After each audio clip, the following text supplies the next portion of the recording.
할렐루야.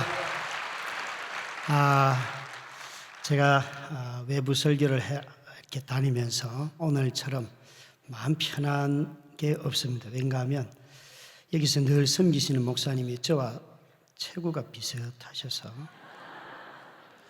근데 이 교회가 참 무서운 게요, 오자마자 목사님 그러시더라고요. 김 목사님, 그 쓰신 칫솔은 가져가시기 바랍니다. 그러더니 저는 너무 기뻤어요. 뭘 주는 것 같아요, 이 교회가. 근데 조금 있다가 강대상에 올라오기 전에 어떤 분이 오시더니만 뭘 주더라고요, 이게. 그래서 제가 이걸 받았어요. 받더니만 2,000원을 빼앗아 가더라고요. 굉장히 무서운 교회예요. 굉장히 즐겁게 하고 또 낼 것 내게 하시는, 여러분들 만나서 반갑고요. 또 여러분과 함께 하나님 제게 주신 은혜를 마음껏 나누고자 합니다. 잠깐 제가 제 사진을 소개하고 그리고 말씀을 나누겠습니다. 사진을 이제 첫 번째 장을 띄워주시면 좋겠습니다. 여러분, 모든 남자는요, 외모로 사람을 취합니다. 특히 배우자를 취할 때는 절대적으로 외모를 먼저 취하지요. 아니에요? 물어보세요, 옆에 있는 분들에게. 그런데 우리 꼭 가르칠 때 사람은 중심을 봐라 그래요.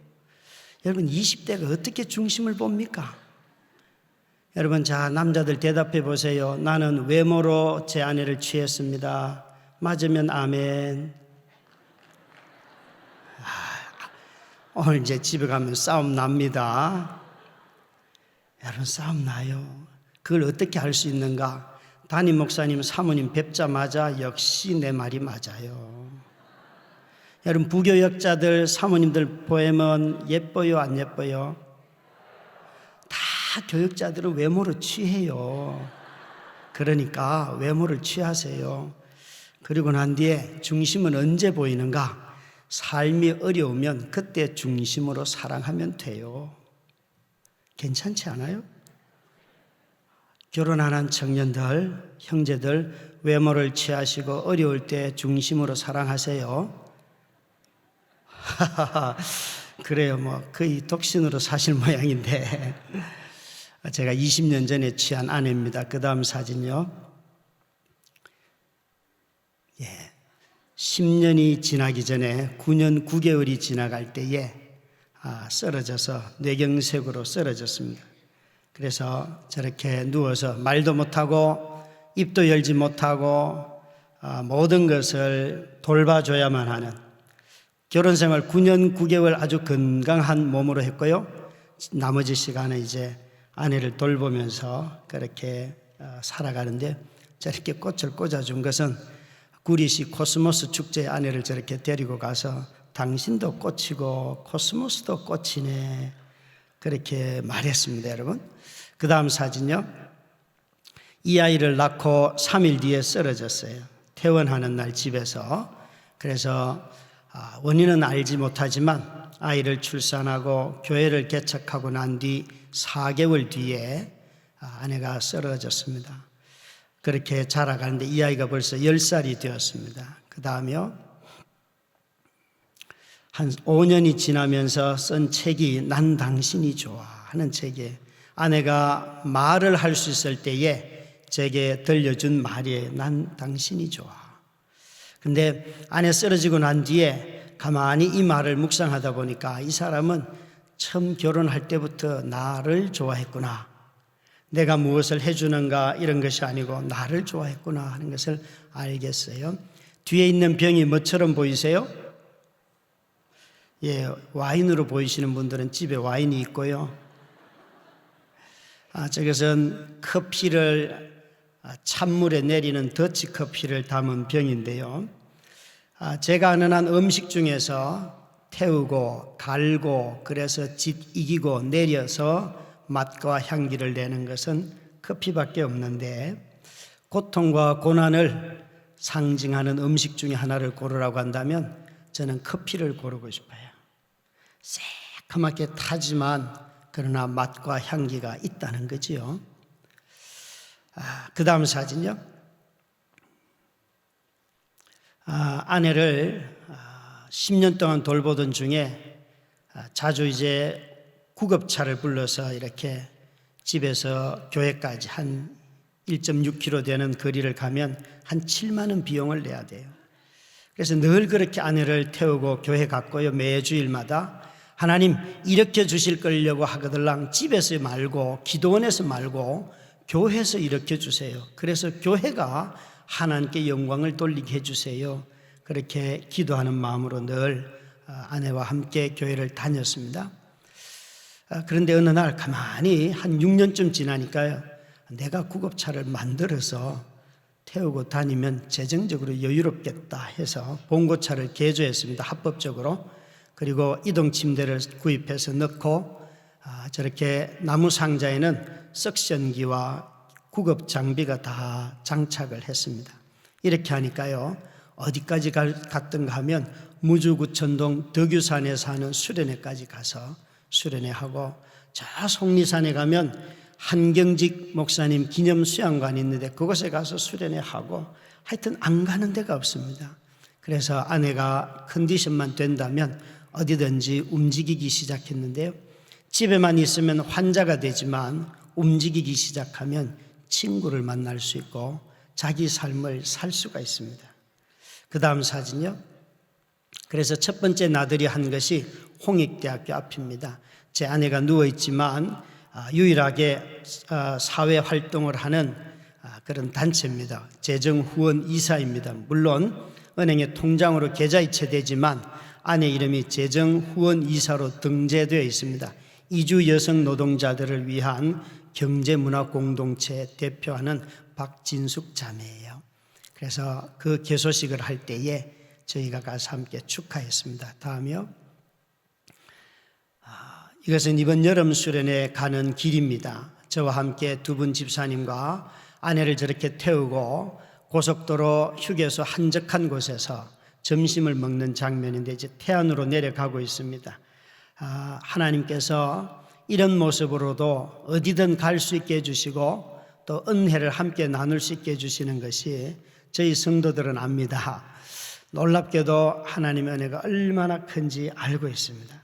그래서 그렇게 질병이나 이런 환자를 보는 것을 크게 두려워하지는 않습니다. 그 다음 사진요. 제 아내는 유화여대 특수교육학과를 나왔는데요, 20년 만에 흰옷을 입으신 분들은 가르쳐 주셨던 교수님들이고요, 옆에 있는 아줌마들은 같은 동기생들이에요. 재작년 개강예배 때, 2학기 개강예배 때 저희 부부를 초청해서 저보고 말씀을 전해달라고 하면서 사모님을 꼭 모시고 왔으면 좋겠습니다 해서 교수님들을 뵀는데 기억하시더라고요. 이렇게 이동하니까 옛날 스승을 찾아뵙고 인사도 나눌 수 있었습니다. 그 다음이요. 장애인들이 있는 부서에 초청을 받아서 가서 말씀 전한 겁니다. 양평에 있는 코바코 연수원인데요, 저기에 둘러싸여 있는 모든 분들은 자기 자신이 장애가 있거나 자녀들이 장애를 가졌거나, 그래서 저희 부부를 가정을 초청해서 말씀을 듣고 은혜를 나누는데, 저 모양으로 이렇게 들어가니까 처음에는 수련회 참가자가 온 줄 알더라고요. 그런데 설교하러 제가 올라가니까 첫날 설교하고 난 뒤에 다 믿더라고요. 여러분, 사람은 같은 모양으로 삶을 살아가는 사람, 소위 말하는 성육신의 모습을 띠면요, 그냥 자연스럽게 마음을 열고 그 메시지를 듣게 되어 있습니다. 여러분, 그렇게도 살아가고요. 또요, 그 다음 사진은요, 이제 두 번째 나온 책이 바람 불어도 좋아. 누가 이 책 제목을 보고는 김 목사님 안 팔릴 것 같아요, 제목이 나빠서. 그럼 무슨 제목으로 할까요? 바람 피워도 좋아. 그래서 제가 다음에 책을 쓰면 바람 피워도 좋아, 고통을 원한다면 그렇게 한번 써볼까 싶다 그랬어요. 안 읽어보셨죠? 그죠? 안 읽으셔도 돼요. 여러분 교회 목사님 책이 더 유명한데 읽을 이유가 있겠어요. 한 2만 권 팔렸어요. 예. 바람은 고통을 상징하기도 하지만 바람은 하나님이기도 해요. 그래서 우리는 다 고통이 없어진다고 생각하지만 아니요, 고통과 함께 고통 속에 하나님이 임재하시는 거예요. 그 삶이 주는 자유함이 또 있어요. 나중에 뒤에 가시면 책들이 다 준비되어 있습니다. 그 다음 사진요. 이 사진은 제 아내가 누워있는 동안에 두 번의 대통령 선거가 왔는데 첫 번째는 부재자 투표를 집에서 했고요. 이것은 지난번 현재 대통령 뽑을 때에 아내와 함께 이제 투표하러 가는 장면입니다. 왜 이것을 굳이 했는가 하면 요즘 너무 사람들이 투표를 안 하기 때문에, 그리고 아내에게도 당신도 시민으로서 좀 사시오. 그래서 투표를 했습니다. 물론 투표는 불법입니다. 왠가 하면 아내는 표현을 못 하는데 제가 그냥 제 마음대로 찍기 때문에 그렇습니다, 여러분. 그 다음 사진요. 저희 두 딸이고요. 첫째 딸이 9살 때 엄마가 쓰러졌고 막내가 태어나자마자 쓰러졌는데, 막내가 저희 집에 와서 첫 3년은 작은 집에서 길러줬어요. 제가 기를 수가 없어서. 저희 집에 와서 이제 7년을 지났는데 지난 겨울에 이렇게 말하는 거예요. 아빠, 나 작은 집에 가서 초등학교 다니면 안 돼? 참 그 말 듣고 많이 울었어요. 이 태어나서 3년의 이 갭을 좁힐 수가 없는 거구나, 이 결핍은. 그래서 큰딸을 꼬셨어요. 얘야, 너 동생하고 제주도 여행 갔다 오면 아빠가 모든 경비를 다 대마. 그러니까 얘하고 가라고요? 절대 안 간다는 거예요. 그래서 제가 우리 큰딸의 친한 친구들 2명을 불러서, 얘들아, 내가 경비를 다 대줄 테니까 너희들 제주도 여행 가라. 그러니까 막내 이야기는 빼고 그렇게 꼬셨어요. 그러니까 애들이 너무 좋아하는 거예요. 셋을 다 모아놓고 딱 가면, 이 막내까지 데리고 가면 내가 다 경비를 대겠다. 3박 4일 동안. 그랬더니만 친구 둘은 가자 그러고 우리 큰딸은 안 된다 그러고, 그러면 자기들끼리 협의를 해가지고 가겠다고. 그래서 제주도 여행을 갔다 오고 난 뒤에 변화가 뭔가 하면요, 언니 방에 가서 잠을 자는 거예요. 잠을 자는 거예요. 여러분, 한 아이가 큰 어려움을 겪고 나는데 아이들이 엄마가 쓰러지고 겪는 아픔 속에서 아이들이 아빠보다도 남편보다도 더 많이 고통당합니다. 그런데 우리는 그것을 잊어버리고 살아요. 그런데 아이들은 참고 눌렀다가 나중에 터지는 거예요. 이게 더 어려운 거예요. 그래서 아이들에게 그런 마음의 아픔을 주지 않으려고 애를 쓰고 있습니다. 집에서 아이들이 저를 부를 때는 엄빠입니다. 엄빠. 아시겠어요? 엄마와 아빠를 하나씩 섞어 놓은 거예요. 그 다음 사진요. 둘째 아들입니다. 개구지기 이럴 데 없습니다. 5월 달에 담배 피웠다고 학교에 불려갔습니다. 저 사춘기가 올 것을 예상하고 늘 이런 교육을 했습니다. 야, 사춘기가 되면 담배도 피우고 싶고 그리고 술도 마시고 싶다. 그런데 할 수만 있거들랑 둘 다 안 하면 최고 좋은데, 만약에 둘 중에 하나를 하고 싶거들랑 술 처먹어라. 그런데 이놈은 술은 안 처먹고요, 담배를 피웠어요.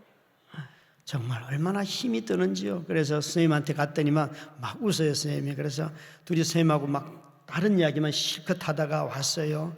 그리고 그날 밤에 이제 아이 보고, 얘야, 내가 너한테 오늘은 화내지 않고 혼내지 않을 테니까 걱정하지 마라. 아빠가 영화를 보여주마. 그러니까 우리 아빠 최고 그러더라고요. 그래서 가서 심야 영화를 둘이서 봤어요. 보고 이제 밤 어석할 때 데리고 오면서, 야, 담배 피우니까 어떻더냐. 그러니까 맛도 없고 뭐 썰이고 어쩌고 저쩌고 하여튼 피우긴 피운 게 확실해요. 막 뭐라 말하더라고요. 그래서 계속 피울 거냐? 그러니까 안 피우겠대요. 그게 5월 달의 일이에요. 7월 10 며칠 날 이 녀석 카톡을 보니까 이렇게 적혀 있어요. 나는 오늘 담배를 끊기로 선언한다. 그리고 8월 달에 이 아이의 잠자는 방 창틀에 보니까 뭐가 이렇게 구겨져 있는데 늘 어른들이 하는 거예요. 그래서 속으로는 지가 안 한다 그랬으니까 안 하겠지 뭐. 그리고 이제 입 싹 닫고 있는데 요즘은 안 피워요. 안 피워요. 안 피워요, 여러분. 왜 그러세요? 나중에 할 얘기 정말 많은데. 그 다음 사진요.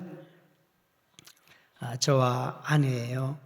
제가 지난달 생일인데 우리 큰딸이 올 5월부터 아빠 나 이제 미대를 갈 거야. 그러니까 학원을 보내줘.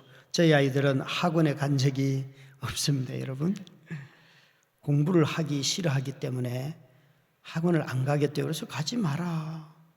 제일 억울한 게 이런 거잖아요. 학원까지 보냈는데 성적이 안 올라가는 거. 여러분 억울하지 않아요? 그럼 뭐한데 학원을 보내요? 그냥 그 돈 모아놨다가 애 여행이나 보내줘요. 애 정말 좋아해요. 애가 좋아하는 일을 해야지. 부모가 좋아하는 일을 하면 애들은 고통당해요. 믿거나 말거나. 그런데 참고로요, 학원을 다녀도 공부 못하는 애들은요, 학교 가도 공부 못해요. 학교 선생님들한테 물어보세요, 여러분. 그런 애들에게 자유를 주세요. 얘야, 여기 이렇게 일산이 아름답단다. 얘야, 돌아다녀라. 왜 학교에 매어 놓으려고 하죠? 어느 날 학교 선생님이 전화를 했어요. 목사님 좀 오셔야겠습니다. 왜요? 아들이 수학 4점 받았습니다. 그래서 제가 이렇게 대답했어요. 아니 4점을 받았으면 됐지 왜 제가 갑니까? 그러니까 아니 성적 받으면 됐잖아요. 가야 할 이유가 어디 있어요? 목사님 그게 아닙니다. 뭔데요? 그러니까 설명을 해줘요. 애가 시험 들어가기 전에 친구 4명하고 이번 수학 문제는 풀지 말고 찍기를 하자 약속을 한 거예요. 그래서 5명이 들어가서요, 다 시험 문제를 딱 받자마자 다른 4명은 다 풀었는데 우리 아들만 찍은 거예요. 그리고 나왔어요. 그래서 그 얘기를 들으니까 이놈은 시험을 가지고 우정을 테스트했지 시험을 본 게 아니에요. 제가 그런 분별력은 있거든요. 그래서 집으로 오는 아들에게 야 오늘 수학 4점 받았다며? 그러니까 아들이 말이 친구들이 나를 배신했어. 여러분 걔는요 시험으로 본 게 아니에요. 우정으로 봤어요. 우정으로. 그래서 제가 이렇게 말했어요. 야 시험으로 우정은 테스트하지 마라. 그러니까 아들이 탁 제 말을 받아쳐요. 4점 받았다고 인생에 뭐 변하는 거 있어? 여러분 이런 말 들으면 엄마 아빠들 손이 올라가요 안 올라가요? 빨리 말해요. 엄마들 입에서 무슨 말이 나와요? 예? 아니 무슨 말이 나와요 엄마들? 교회 오면 찬송이 나오고 집에 가면 지랄이 나와요. 여러분 지랄하고 있네 뭐 이럴 거예요. 그죠? 그런다고요. 저요 웃으면서 야야 인생은 안 변해도 아빠 마음은 아프다. 하도 무서워서 이런 이야기 계속 할까요? 위로가 되세요? 예, 33명 중에 30등입니다. 자존감이 너무 높아가지고 아빠 내 뒤에 3명이나 있어요. 너 공부 언제 할래? 그러면 나도 잘할 때가 있으니까 기다려봐요. 늘 그렇게 말해요. 그래서 저는 그때를 기다리고 있어요. 주님 오시기 전에 한 번쯤 보고 싶은데. 그런데요 마지막 사진 한번 다시 띄워주세요. 미술학원 보낸 적도 없고 한데요 딸이 생일날 아빠 선물이야 그러면서 이 사진을 주는 거예요. 저와 아내의 사진을. 그래서 이 아이가 미술을 공부하고 싶어 해요. 제가 늘 이렇게 기도해서 하나님 예체능은 절대 안 됩니다. 이게 돈이 장난 아니게 드는데 아내 돌보려네 개척교회 하려네 애 뒷바라지 절대 안 됩니다. 그랬더니만요 미대 간다는 거예요. 정말 미워 죽겠어요. 그래서 한 달에요 딱 미대 간다고 학원을 보내니까 기본이 80부터 시작을 하더라고요. 정말 놀라워요. 우리 하나님은 참 절대 안 됩니다 이런 걸 그냥 골라가면서 하시잖아요. 그죠? 봐주지를 않아요. 그냥. 저의 짧은 삶인데요 사실 저는 긴 삶의 여정이 있겠죠. 그런데 오늘 이 말씀 여러분 이번 여러분의 이 특별한 주제가 있는 이 집회에 아마 가장 안 맞는 주제인 것 같아요. 안 낳는 것도 은혜다. 여러분, 이 제목 들었을 때 기절할 뻔하지 않았어요? 저 사람 뭔가 내공이 있는 사람인가 보다. 아니에요. 인생이 완전히 꼬여가지고요, 정상적인 문장을 쓸 수가 없어요. 그렇더라고요, 여러분. 참 삶이 어려우면요, 제일 먼저 믿음의 사람들은 기도하러 가잖아요, 그죠? 저도 마찬가지예요. 아내가 쓰러졌을 때 제일 먼저 가는 것은 기도원이에요. 그것도 전국의 기도원 이름 중에서 제일 좋은 기도원이 여러분 교회 가까이 있어요. 오살리. 이름부터가 벌써 살 것 같지 않아요? 오살리. 저도 열심히 다녔어요. 내경색이 2005년도에 왔는데요, 2005년 4월에 교회 개척하고 8월 8일 날 셋째에 출산하고 8월 10일 날 아내 쓰러져서, 쓰러진 뒤부터요, 오살리 금식기도원에 가서 열심히 기도했어요. 어느 날 기도하는데 장모님이 오셔서, 김 목사, 한 해 간병비 2천만 원 헌금하면 내 딸 일어날 것 같다, 이러시는 거예요. 제가 거기다 두고, 어머니 그런 도박은 하지 마세요. 그러니까 너 마누라 안 일으킬 거야, 그러는 거예요. 일으켜야죠. 그러니까 헌금해, 그러시더라고요.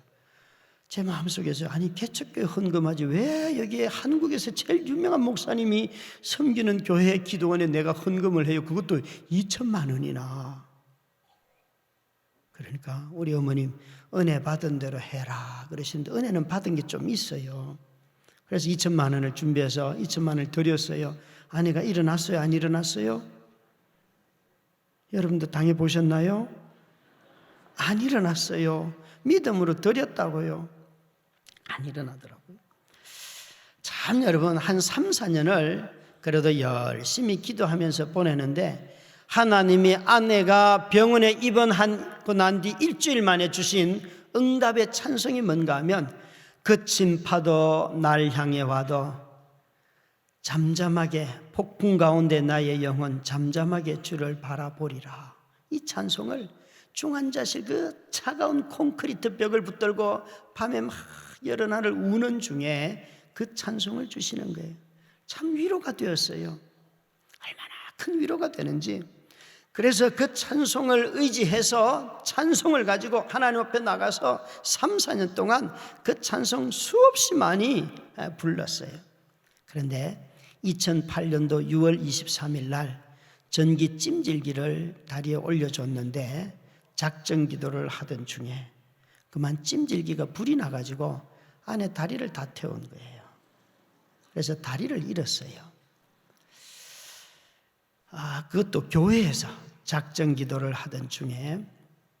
그러니까 다시 기도원에 올라갔어요. 올라가서 딱 앉는데, 엘리야의 동산에서 자리를 잡고 딱 앉는데, 그 찬송을 다시 입에서 되뇌이게 하는데, 그때 마음속으로 아하, 내 아내는 안 낫는구나 하는 걸 그때 알았어요. 왠가 하면 사람이 고통과 고난이 찾아오면요, 굉장히 영적으로 예민해져요.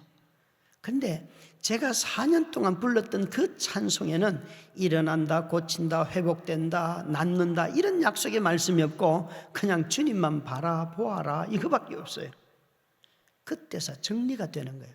아하, 하나님이 내게 지금 인생의 파도를 타고 나만 바라보아라, 너의 인생의 파도는 사라지는 게 아니다, 이 말씀을 하셨구나. 그때 알았어요. 그래서 그곳에서 정말 기도를 열심히 했어요. 그런데 하나님이 한 말씀도 응답 안 하시고 20일 금식을 딱 끝내는 날, 정말 하나님이 한 말씀도 안 하시는데 자리를 털고 엘리야의 동산에서 내려오려고 하는데 하나님이 한 말씀 하시는 거예요. 병년아, 나는 네 안에 있다 그러는데요, 제가 얼마나 화가 나는지, 하나님, 내가 하나님이 내 안에 계신 걸 몰라서 여기 온 줄 아냐고요. 앞에 옆에 뒤에 아래 막 내 전후 삶에 다 있는 거 알아요. 지금 여기 온 것은 내 안에 계신 걸 몰라서 온 게 아니고 능력을 주셔서 내 아내를 일으켜 달라고 왔어요. 그러니까 딴소리 좀 하지 마요. 여러분, 이제 수능시험이 다음 주인데 우리 손자, 손녀, 우리 자녀들 시험 붙게 해주세요. 그러면 나는 그의 안에 있다. 그럼 여러분 기뻐요? 좌절이 찾아와요? 예? 내일 부도날막의 위기에 처해 있어서 하나님 100만 원만 줘요. 100만 원만. 그런데 얘야 나는 걔 무척 사랑해.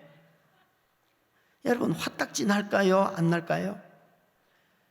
안 나요. 인생이 다급해 봐요. 다급한 일에 응답해 주셔야지. 딴소리 하면요 싫다니까요. 난 내 안에 계신가 안다니까 하나님. 아무 말씀 안 하세요. 그래서 집에 내려와서 아이들에게 다 모았어요. 얘들아, 아빠에게 하나님이 말씀을 주셨는데 너희 엄마는 안 낳는단다. 그러니까 이제부터 낳는 기도는 하지 마라. 아빠, 우리 부목사님이 기도는 긍정적으로 하라 그랬는데. 그것도 맞는 얘기인데 하나님이 아빠한테 응답을 줬기 때문에 아빠는 담임 목사고 그분은 부목사다. 부목사. 내가 더 신령하니까 아빠 말을 들어라. 우리 이제 그런 기도 안 해요. 제가요 4년 동안 가만히 기도했던 걸 보니까 전부 다 이런 거예요. 남편의 못된 성질, 술 먹는 습관 예수의 능력으로 고치게 해주세요. 전부 다 이런 기도예요. 우리 아내의 쇼핑하는 그 버릇 예수의 이름으로 능력으로 고치게 해주세요. 전부 다 있잖아요. 문제가 생기면 다 하나님의 능력으로 고쳐달라는 거예요. 그런데 여러분 정말 제일 고치기 어려운 게 배우자죠. 배우자. 그죠? 배우자가 고쳐질까요? 안 고쳐질까요? 여러분 예수 안 믿던 사람이 믿고 변하는 건 이런 거 변화입니다. 그 사람은 예수 믿기 전에도 돈 잘 쓰던 사람인데 자기를 위해서 쓰던 사람이 예수 믿고 나면 남을 위해서 잘 쓰는 사람으로 변합니다. 그런 사람. 다 우리는 삶의 문제를 하나님의 능력으로 바꾸고 싶어 해요. 그런데요 안 낫는다라고 딱 정리하면요 기도 제목이 바뀌어요. 하나님 이제 능력을 구하지 않을 텐데 그런 기적 같은 능력 말고 매일매일 살아갈 수 있는 사랑을 주세요. 이 문제를 품고 살아갈 수 있는 지혜를 주세요. 문제가 바뀌는 게 아니고 하나님이 주시는 지혜와 사랑이라면 살아갈 수 있어요. 하나님께 그렇게 기도가 달라진 거예요. 아이들에게 낳는 기도 하지 마라. 하나님의 사랑과 지혜로 엄마와 함께 살아가면 된다. 여러분 많은 사람들이 이런 기도를 어려워해요. 여러분 하나님이 우리를 향하여 베푸시는 기적보다도 매일매일 베풀어 주시는 사랑의 능력이 더 큰 거 아니에요? 그 사랑 때문에 우리가 살아가고 있어요. 저는요 이해 못하는 게 이런 거예요. 11년 전에 교회를 개척할 때에 40살 먹은 제게 돈이 1,000만 원 있더라고요. 돈 1,000만 원. 40살 먹은 아들이 자녀, 손자, 손녀 셋 있고 재산이 1,000만 원이라고 한다면 우리 장로님들 그런 자녀 보고 야 네가 믿음의 명문 가문이 될 준비를 진짜 잘했다 이렇게 말씀하실래요? 이 싸가지 없는 놈아 네가 인생을 그따위로 사냐? 어느 쪽이실까요? 대답 좀 해봐요. 어느 쪽이에요? 아마 여러분 불안하시죠, 그렇죠? 그래서 개척할 때 저는 기도 제목이 단순해서 하나님 나 15년 동안 대학생들을 가르치고 하는 사역을 했으니까 그 젊은 애들을 사역하면 많이 먹여줘야 돼요. 나 배를 그동안 많이 곪아봤으니까 이제는요 젊은 것들은 보내주지 마세요. 결혼한 가정만 보내주세요. 만약에 결혼한 가정의 숫자가 젊은 애들보다 숫자가 적으면 저는 목회 안 합니다. 하나님께 그랬더니만 하나님이 지금까지 젊은 싱글들의 숫자보다 가정의 숫자를 많게 해주셔서 계속 목회를 하고 있어요. 그게 첫 번째고요. 두 번째는 하나님 지하실에 한 번도 안 살아봤는데 교회를 어때서 지하실에 삽니까? 저는 지상에 사게 해주세요. 그랬더니만 지상을 주셔서 이 두 가지 기도밖에 없었어요. 10년 전에. 그런데 아내가 탁 쓰러지고 난 뒤에 이사를 해야만 했어요. 아파트로 31평 아파트로 이사를 가는데 월세 8천에 보증금 8천에 월세 40만 원 집을 계약을 했는데 제가 가진 돈은 간병하라고 준 돈하고 해서 딱 3천밖에 없고 5천만 원이 모자라는 거예요. 어떤 형제가 오더니만 목사님 뭘 도와줄까요? 그래요. 그래서 네가 누군데 나를 도우려고 하냐? 우리 아버지가 제약회사를 운영하는데 한 해 매출이 1,000억대가 됩니다. 그래요. 와, 가게가 좀 되나 보지. 그러니까 그 형제가 그거는 가게라고 하지 않고 기업이라고 하는 겁니다. 그래. 그럼 내가 이사를 여는데 돈이 부족하다. 한 3천만 원만 주라 그러니까요. 바로 그 자리에서요. 1,000만 원짜리 딱 수표 3장을 딱 주는 거예요. 그러니까 준비해 온 거예요. 여러분, 5천만 원이 비는데 3천만 원을 받으니까 감사가 나올까요? 아쉬움이 나올까요? 아, 이제 좀 인간같이 보여요. 조금 전까지는 여러분이 인간으로 안 보이고요. 전부 다 그냥 신실한 성도로만 보였어요. 얼마나 아쉬운지, 내가 쇼부를 잘못 쳤구나. 그렇게 한 2년을 그 집에서 살았더니만 주인 어른이 그래요. 목사님, 우리 집에 사정이 생겨서 좀 전세 시세로 전환해야겠습니다. 저는 이해가 안 되는 게 이런 거예요. 자기 집에 사정이 생겼는데 왜 저한테 얘기합니까? 자기 집 문제는 자기가 해결해요. 여러분, 그 세입자들에게 해결시키는 것이 얼마나 악한 건지 알아야 돼요. 나중에 하나님한테 뒤따 혼날 거예요. 두고 봐요. 가난한 사람들도 그렇게 괴롭혔지. 집 있는 사람들 제발 그러지 마요. 그게 얼마나 이웃을 아프게 하는 건데요. 아멘 좀 해요. 꼭 집 없는 사람만 아멘 하고 또.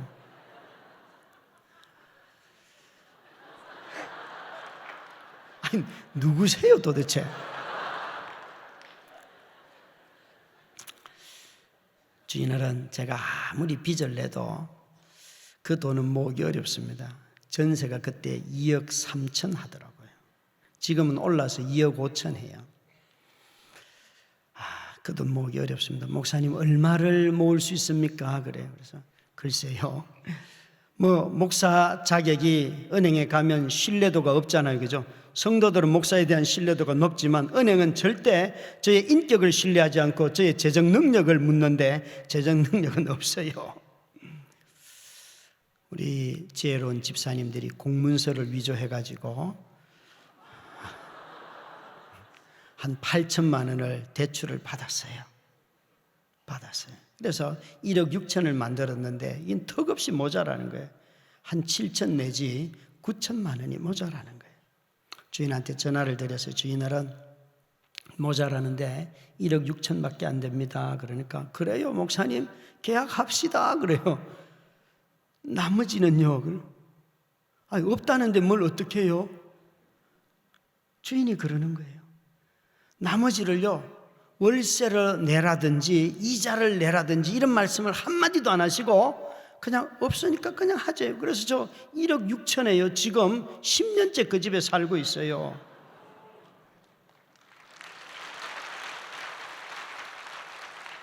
하여간 돈 얘기를 해야지만 박수가 나와요. 하여튼 못됐어요. 목사님 성도들 잘못 훈련시킨 것 같아요.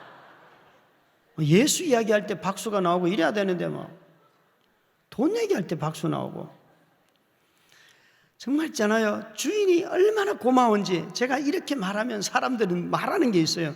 권사님이시죠 그분은? 혹시 장로님 아니세요? 교회 아는 분 아니세요? 여러분 신앙생활이에요. 고수가 되려고 하면 권사님한테도 당해보고 장로님한테도 당해보고 목사님한테도 당해보고 최고로 당해봐야 되는데 하나님한테도 당해봐야지만 신앙의 고수가 돼요. 10년 동안 그냥 계약서 쓰는 날이 오면요, 주인 어른이 그래요. 목사님 이번에도 그냥 목사님이 알아서 하세요. 저 매년 도장 찍느라고 바빠요. 너무너무 고마웠어요. 제가 작년 크리스마스 2주 전에 주인 어른한테 전화를 드렸어요. 주인 어른, 너무 저를 후하게 대해주셔서 제가 너무 기뻐서 주인 어른한테 선물을 드리고 싶은데 24년 된 이 아파트를 리모델링을 하고 싶습니다. 그러니까 주인 어른이 목사님 저는 그런 돈 없습니다. 그러는 거예요. 예, 돈 걱정하지 마십시오. 제가 너무 고마워서 2년 전부터 사실은 돈을 모아왔습니다. 제가 돈은 다 될 테니까 리모델링 허락만 해 주십시오. 그러니까 이분이 목사님 저 돈 없습니다. 아니, 제가 된다니까요. 그러니까 그럼 마음대로 하십시오 그래요. 그래서 2주 동안 아파트를 다 리모델링을 하려고 모았던 돈을 다 하니까요, 2년 만에 또 물가라는 게 오르더라고요. 이거 왜 올라가는지. 그래서 조금 일부 남아있긴 해요. 아주. 그런데요, 리모델링을 다 마쳤어요. 마치고 난 뒤에 안 믿는 주인 어른과 불신자들 6가정과 우리 성도들 7가정 해가지고 저희 집에서 제 아픈 아내를 위한 찬양 콘서트를 여는데 찬양 가수를 한 명을 부르는 거예요. 부르면서 제가 조건을 달았어요. 오늘은 와가지고 절대 교회 노래 부르면 안 된다. 오늘은 와가지고 무조건 유행가를 부르야 되고 유행가도 은혜롭게 불러야 된다. 그러니까 그 찬양 가수가요, 목사님 나 자신 있어요 그러는 거예요. 너무 기뻐가지고 왔어요. 막 주인 어른 오시자마자요, 베란다 보고 목사님 나 이런 세입자 처음 봤어요. 화장실 열고 이런 세입자 처음 봤어요. 막 그러는 거예요. 저는 뒤쫓아 다니면서 저도 이런 주인 처음 봤습니다. 이런 주인 처음 봤습니다. 여러분, 나에게 그렇게 선하게 베풀었으면 나도 베풀어야지, 그죠? 그게 서로 예의가 있는 거잖아요. 좀 그렇게 너그럽게 살자고요. 뭐 살 사람은 사시고 안 살 사람은 안 살고, 나중에 뭐 주님이 여러분 너그럽게 대하지 않으면 여러분 어떻게 되는 줄 아시죠? 저에게 이동 침대를 샀다 그랬잖아요. 400만 원에 6년 동안 이동 침대를 끌고 와서 제 아내를 교회로 태우고 다녔던 그분이 제가 산 이동 새 침대를 보더니만 자기 거와 옆에 세워놓고 비교하는 거예요. 이거는 침대도 쿠션도 되고 잘 굴러가고, 그럼 새 건데 그게 당연한 거 아니에요, 그죠? 막 자기 거하고 비교하면서 삐거덕거린다 그러고 앞에가 마모돼서 안 굴러간다 그러고 당연하지 않겠어요? 여러분 제발 남이 새 차 산 데 가가지고 이것 좀 하지 마요. 굉장히 마음 불편해요 그거. 그래서 이제 그분이 아내를 마지막으로 모시고 교회로 이렇게 가는데 성령님이 마음속에 김 목사 네가 주라 그러는 거예요. 제가 이렇게 대답했어요. 아유 왜 그러세요? 제 아내도 탈 자격이 돼요. 제 아내도 환자예요, 환자. 그러니까 그런 말씀은 하지 마세요. 우리 피차 그런 말씀 하지 맙시다. 그리고 설교를 딱 하고 이제 아내를 태우고 집으로 다시 돌아오는데 저희 현관문 열릴 때까지 아무 말씀도 안 하시고 마음만 불편하게 해요, 계속. 그런데 현관문 열고 이제 그분이 제 아내를 침대에 누이는 그 사이에 성령님이 이런 질문을 하시는데, 성령님이 질문하실 때 대답하시면 당합니다. 네가 저거 가지고 그 아내를 많이 태우고 다니겠냐? 저 사람이 많이 태우고 다니겠냐? 아니, 제가 목사지 앰뷸런스 구급 요원이 아니잖아요. 그럼 뭐예요? 그 사람이 더 많이 태우지 않겠어요? 그 말이 무슨 말이에요? 주라는 소리예요. 주라는 소리. 그래서 방에서 자기의 낡은 이동 침대를 끌고 나오는 그분에게 아저씨, 제가 경상도 사람이라 그거는 저두고 저거는 가져가요. 그러니까 이분이 못 알아들어요. 여러분 그 성질 났을 때 말 똑바로 하는 게 안 돼요. 그게 그거는 그거 갖다 놓고 저거는 아저씨가 못 알아듣더라니까요. 그래서 아저씨, 낡은 거는 베란다에 갖다 두고 새 것은 가지고 가요. 그러니까 이분이요, 목사님 첫 마디가요, 그래도 됩니까? 이런, 사람이 그렇게 예의가 없으면 안 돼요. 그래도 됩니까? 그러는데 그럼 그래도 되지 어떡하겠어요? 성령님이 이미 마음을 그랬는데. 그래서 가지고 가는데 얼마나 기뻐하는지. 제게요, 그 낡은 이동 침대가 베란다에 있는 걸 보면 감사가 안 돼요. 감사가. 여러분, 그게 감사가 될 줄 알아요? 그게 하여튼 내가 좋은 거 가지면 다 빼앗아 간다, 이런 마음밖에 없더라고요. 제가 이 이야기도 2년쯤 지난 뒤에 하기 시작했어요. 어느 날 어느 교회 권사님이 전화가 왔어요. 목사님 간증하는 거 들었는데 제가 새 이동 침대를 사드릴 테니까 계좌를 불러주세요, 그러는 거예요. 그래서 제가 그때 머리가 빨리빨리 돌아야 돼요. 목적 헌금은 목적대로 쓴다 이거잖아요, 그렇죠? 저한테 이동 침대가 있어요, 없어요? 제 안에는 낡은 것 하나 새 것 하나 똑같아요. 장소 이동만 하면 되는 거예요. 그래서 권사님, 그 목적대로 하실 거라면 제가 받을 이유가 없습니다. 우아하게 뜨는 거예요. 그랬더니 권사님 눈치를 채시고, 목사님 나 은혜 받았는데 마음대로 하세요. 그래서 얼른 받았지요. 그 다음부터 이동 침대만 보면요, 감사가 나와요. 이동 침대만 보이는 게 아니고 옆에 뭐가 붙어 있어요? 돈이 붙어 있더라고요. 400만 원. 여러분, 감동을 받으셨으면 또 400을 좀 줘봐요. 그러면 제가 기쁨이 또 2배로 안 되겠어요, 그죠? 쟤는 800만 원을 벌어왔어, 이렇게 되더라고요. 그 다음부터는 기쁨이 회복이 됐어요. 여러분이나 저나 똑같아요. 유 목사님 돈 좋아합니까, 안 합니까? 대답 좀 해봐요, 성도님들. 예? 목사님 침묵하는데 목사님 무서워가지고. 여러분, 참 하나님은요, 이해가 안 되는 게 이런 거예요. 저는 돈 달라 기도는 안 하는데 돈은 계속 주세요. 첫 해에만 후원금으로 1억 5천만 원을 주시더라고요.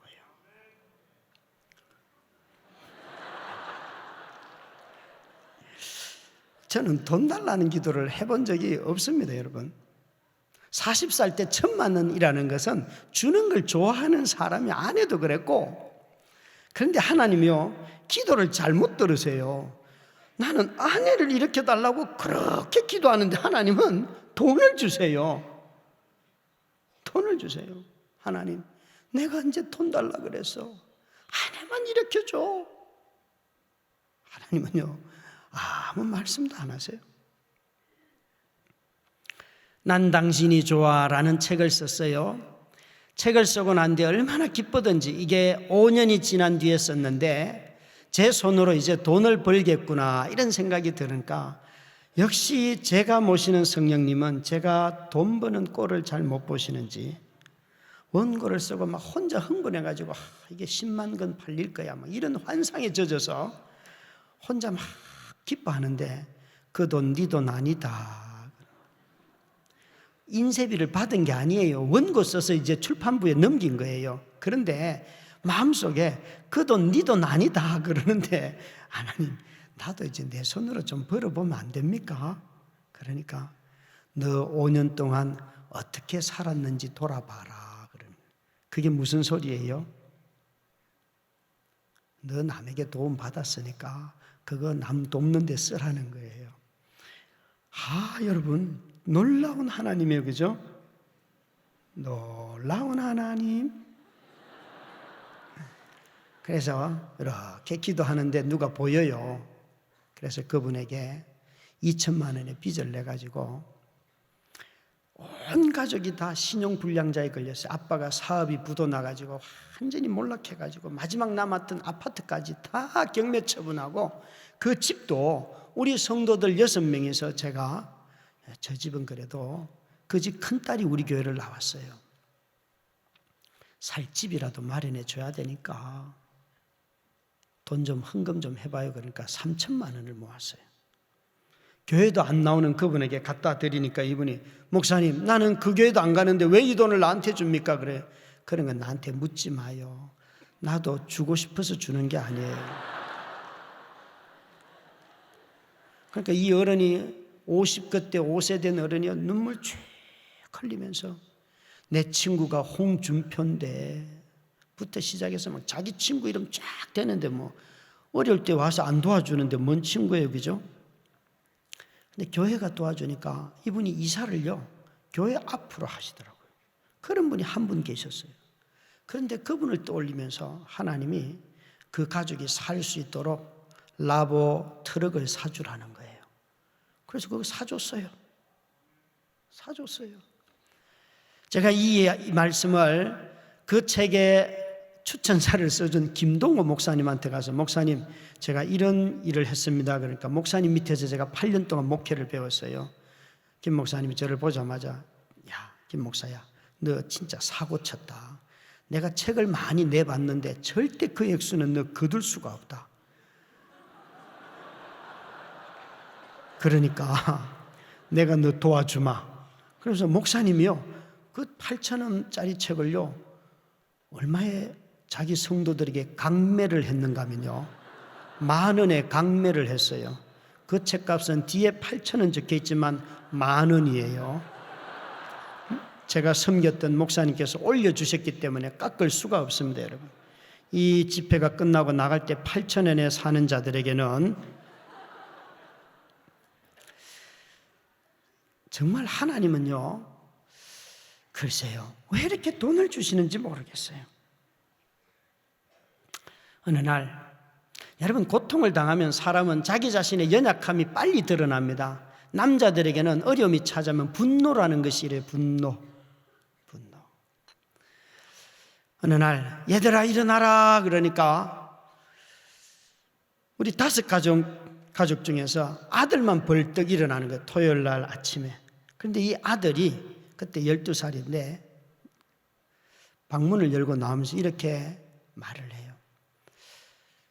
이 집에는 남자들만 일을 합니까? 말을 듣고 보니까 맞잖아요. 그래서 제가 마음을 떠벌려 그래 야, 이 집은 남자들만 일을 하니까 우리 둘이 도망가서 딴 데 가서 살까? 우리 아들이 저를 딱 쳐다보고 침대에 누워있는 자기 엄마를 보더니만 아빠의 아내는 엄마이고 엄마의 남편은 아빠예요. 그러니까 딴소리 하지 말고 죽을 때까지 엄마 돌봐요. 제가요 세장가 가고 싶은데 아들 때문에 갈 수가 없어요. 아들이요 가르쳐주지 않았어요 그런 걸. 그런데 엄마의 남편은 아빠고 아빠의 아내는 엄마니까 죽을 때까지 엄마를 돌보래요 아들이. 남의 이야기니까 아멘 하지만 당신이 당해봐요. 그게 아멘이 나오는가. 하나님이 짝지어 주신 것을 뭐가 나누지 못한다고요? 하나님이 짝지어 주신 것을 질병이 나누지 못할지니라. 여러분 이 말 한 단어 바꾸고요 얼마나 울었는 줄 아세요? 하나님 나 싫어. 내가 얼마나 오랫동안 이렇게 살아야 돼.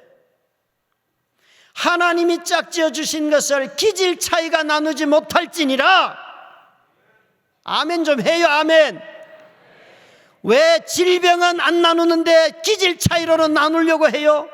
이혼의 가장 많은 사유가 기질 차이라는 거 아니에요? 자기를 죽이지 않으면 이혼한다니까요. 아버지 학교 하는 사람들이 설교를 부탁했어요. 가서 이렇게 설교했어요.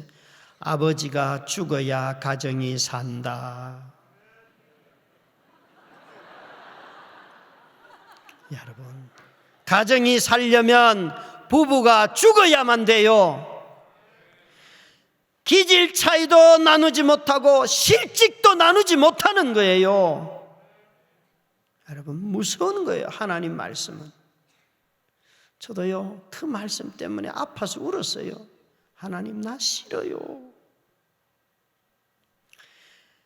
어느 날 교회 공과 공부의 제목이 화목한 가정이에요. 창세기 2장에 하나님이 가정을 만드신 원리를 다 설명했어요. 주일학교 담당 목사님이. 그리고 공과 공부를 하고 마지막 질문이 하나님이 원하시는 가정은 답은 화목한 가정이 답인데 우리 아이들이 전부 다 우리 집을 적어놨어요. 그런데 교사들이 이 말을 이해를 못한 거예요. 틀렸다고 찌 끄니까 아이들이 맞습니다. 틀렸다. 맞습니다. 다시 설명해 줬어요. 그래도 또 우리 집. 아이들이 설득하고 수긍을 안 하니까 교역자실로 아이들을 데리고 교사가 왔어요. 담당 목사님한테 설명을 하니까 목사님이 또 화목한 가정은 다 설명을 했어요. 그러니까 아이들이 딱 듣더니만 아이 그게 우리 집이라고요. 애들이 신경질을 팍 내면서 그게 우리 집이라니까. 여러분 저는요 옆에서 들으면서 키득키득 얼마나 재밌는지 이놈들이 아빠 자존심을 팍 살려주는 거 아니에요. 엄마가 누워있는데 맛난 음식 엄마가 만들어주는 거 먹지도 못하는데 뭔 화목이 있겠어요. 그런데요 아이들은 화목하대요. 즐겁대요. 막내가요 그 세 번째 쓴 책 아빠 우린 가난한데 왜 이렇게 행복하지? 이 아이가 금요기도 끝나고 집에 돌아가는데 이렇게 묻는 거예요. 9살 때 아빠 우린 가난한데 왜 이렇게 행복해? 놀래가지고요 아이한테 가난이 뭐냐? 돈 없는 거요. 9살이 잘 알아요 돈 없다는 거. 어느 날 저한테 묻더라고요. 아빠 우리 집 빚이 얼마예요? 1억이다 1억. 그러니까 갚을 수는 있어요. 그런데 못 갚는다. 그보다 더 큰 빚이 있다. 그러니까 그거는 뭔데요? 그래. 사랑의 빚이 있다. 그럼 행복이 뭐냐? 그러니까 기쁘고 즐거운 거요. 여러분 이게 한번 넣어보세요. 여러분 아픈데 기쁠 수 있어요? 지갑에 돈 없는데 즐거울 수 있어요? 애가 득도를 했거나 멍청하거나 둘 중에 하나인데 제가 보기에는 도를 통한 것 같아요. 아이들이요 얼마나 정말 엄마와 함께 집에 살아가면서 즐거워하는지 몰라요. 저희가 교회가 전체 다 매일 성경으로 묵상하는데요, 매일 성경 어느 날 본문 적용이 이런 거예요. 가정의 지도자는 누구인지 이름을 적고 기도 제목을 적고 기도해라. 교회 지도자, 나라의 지도자 이름 적고 기도 제목을 적고 기도하라. 가정의 지도자 우리 아빠 김병년 잘하고 있다. 교회의 지도자 김병년 목사 잘하고 있다. 나라의 지도자 박근혜 대통령 기도가 많이 필요하다. 애들도 다 알아요. 애들도. 얼마나 웃기는지 아이들이. 여러분 여기 계신 우리 엄마들 오늘 집에 돌아가면 제일 먼저 지금 집회 끝나고 집에 탁 돌아가면 제일 먼저 아이들 보자마자 무슨 말 할 것 같아요 여러분? 예? 아무 말도 안 해요. 수능 때문에 건들면 터져요. 무슨 말을 제일 많이 해요?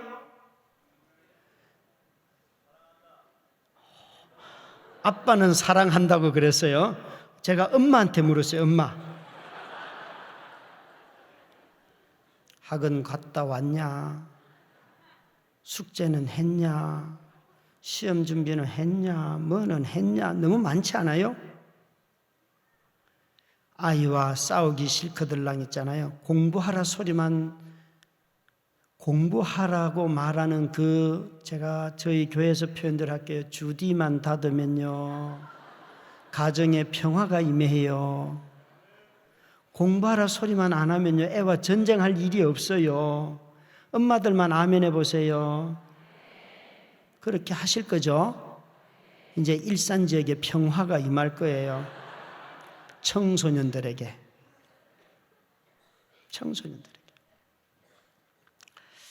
참 여러분 진짜 한번 대답 좀 해보세요. 가정의 중심은 엄마와 자식이에요, 부부예요? 부부예요. 근데 집안 돌아가는 꼴을 보면 누구 중심이에요? 저도요, 어려움을 겪으니까요, 장모님이 오셨는데 이 분위기가 이상해요. 분위기가. 그래서 장모님을 집으로 돌려보냈어요. 어머님, 출가한 딸이니까 제가 죽을 때까지 돌볼 테니까 그냥 저한테 맡기시고 집으로 돌아가세요. 그러니까 네가 내 등에 칼을 꽂아부터 시작해서 막 여러 가지 말씀을 하십니다. 보냈어요. 저를 가장 많이 돕는 분이에요. 왜 그런 줄 아세요? 가정의 중심은 부부이기 때문에. 부부이기 때문에. 여러분, 남편들 한번 대답해 보세요. 아내와 부모 중에서 만약에 둘 중에 하나를 택하라고 한다면 여러분은 아내를 택하겠어요? 부모를 택하겠어요? 이 지금 모인 사람들이 얼마쯤인지 제가 잘 모르겠는데요, 너무 큰 규모라 가지고 제게는 대충 한 1000명이라고 합시다. 한 몇몇 분만 아내요 자신 있게 말했어요. 그런데 공포에 떨면서. 말 안 하신 분들은 뭐예요? 부모예요? 아내예요? 목사님, 부부 학교를 다시 하셔야 됩니다. 아내를 택할 마음이 별로 없어요 지금. 그럼 아내들에게 묻겠습니다. 남편을 택하시겠어요? 자식을 택하시겠어요?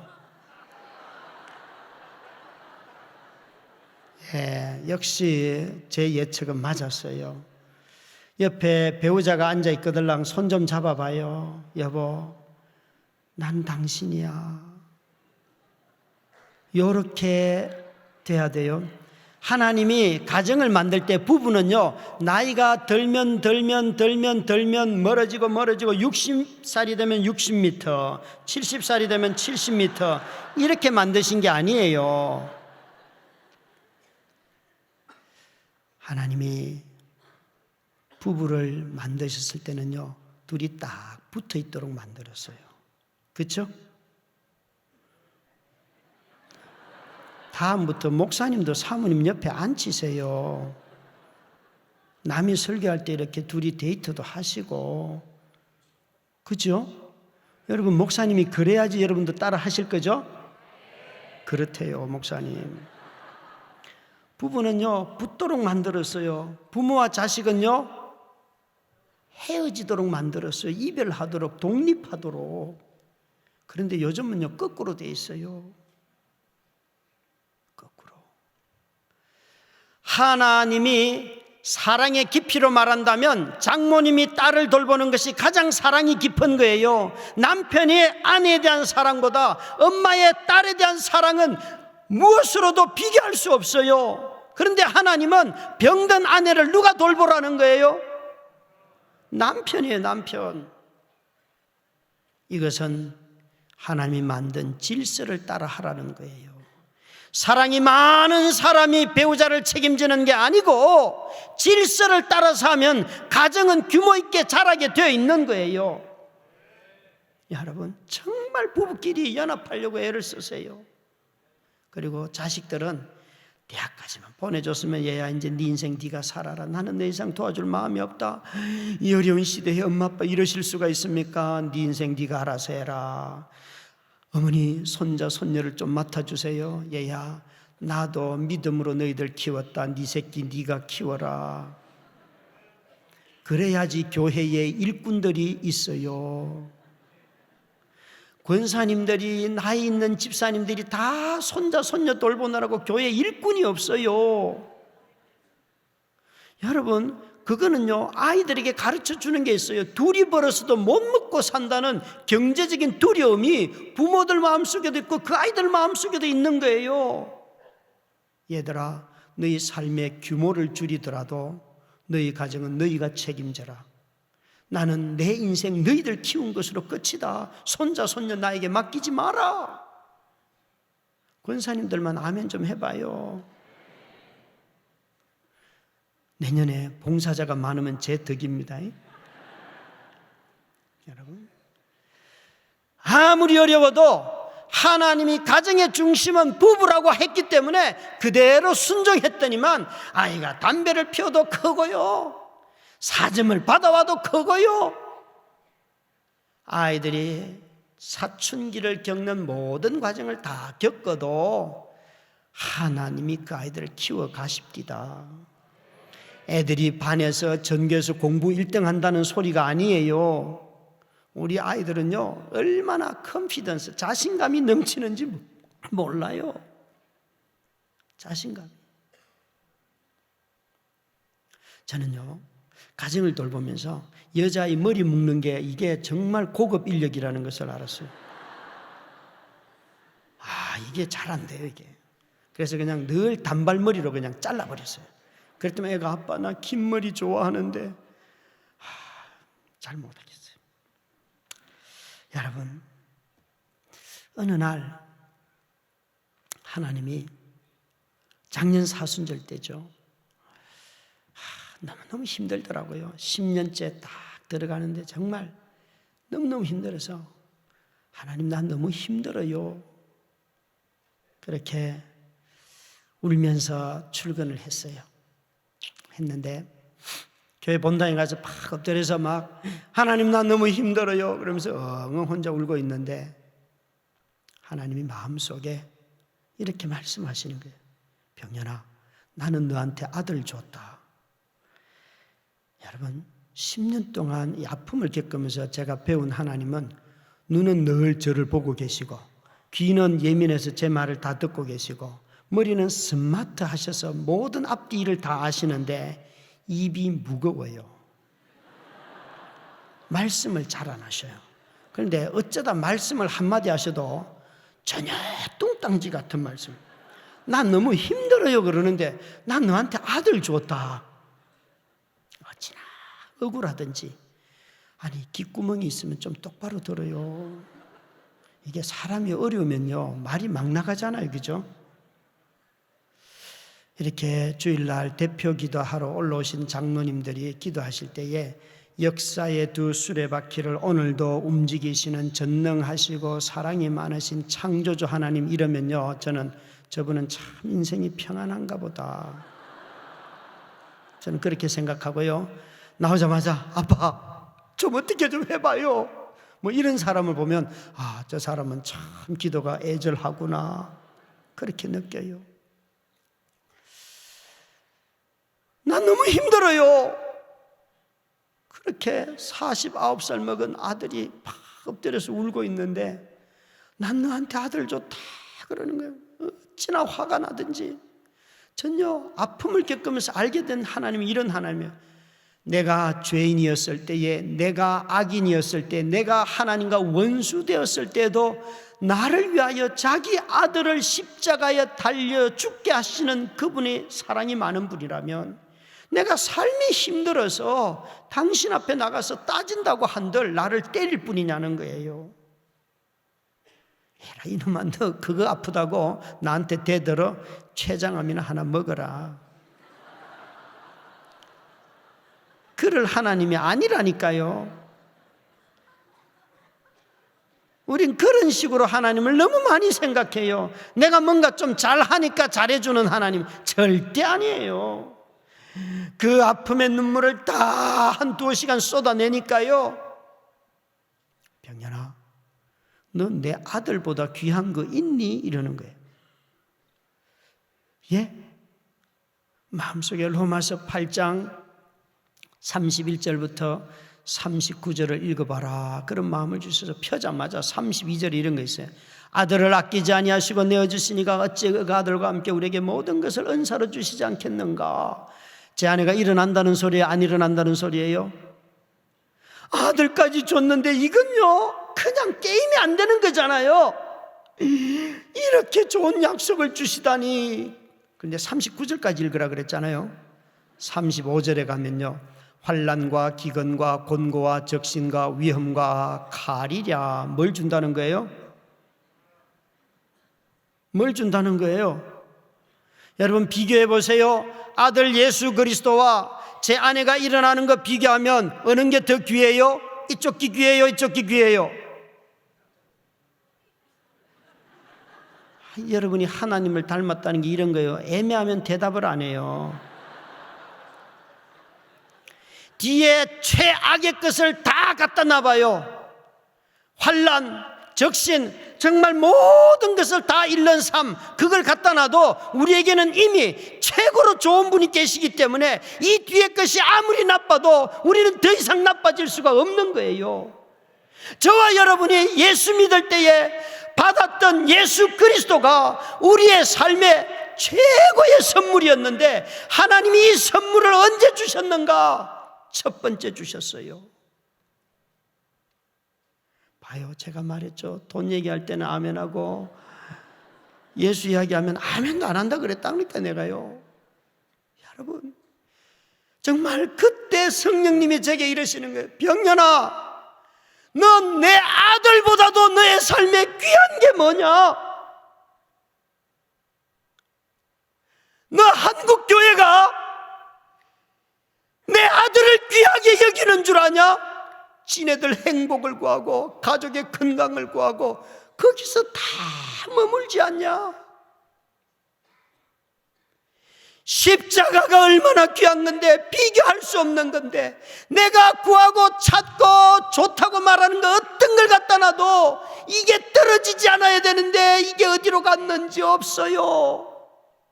그리고 조금 어려움만 오면 나를 이렇게 대할 수 있어요, 이런 소리를 하고 있어요.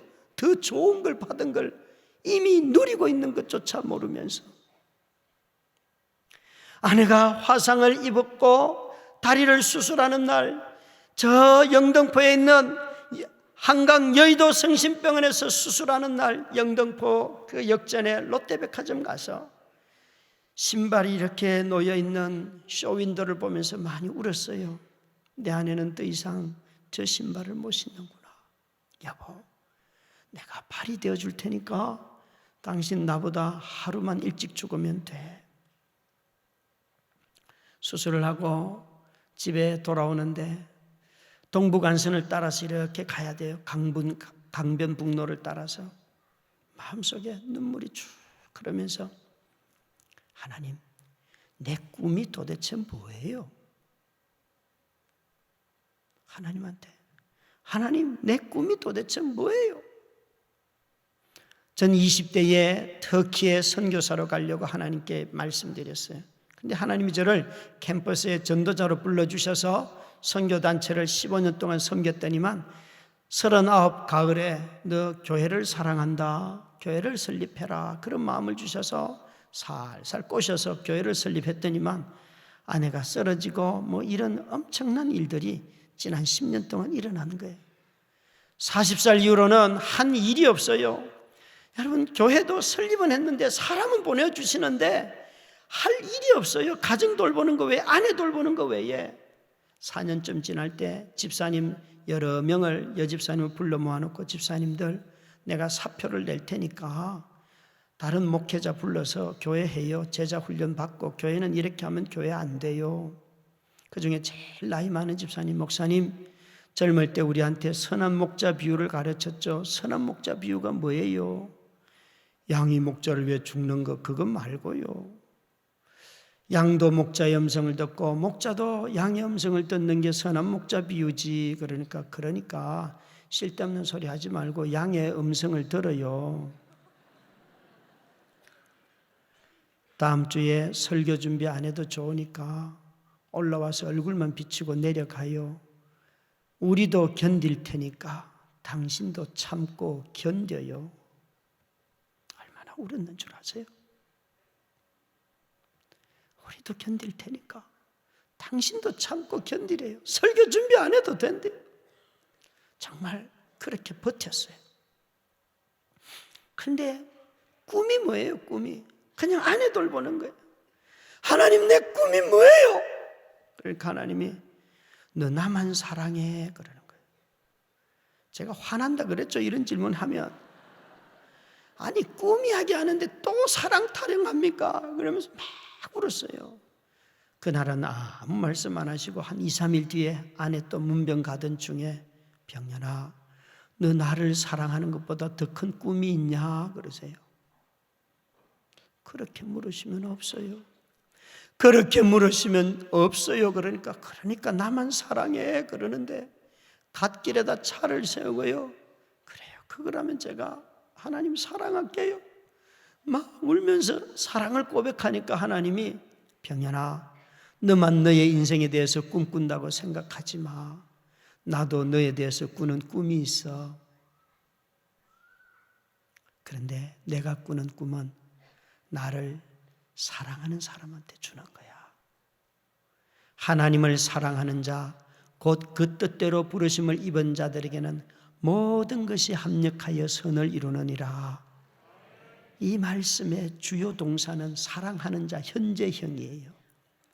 삶이 아무리 힘들고 어려워도 하나님을 사랑하면 내가 미래는 몰라도 하나님을 사랑하는 그 마음속에 하나님께서 꿈을 주시고 하나님의 뜻을 이루어 가시고 하나님이 역사하시고 하나님이 인도하신다는 거예요.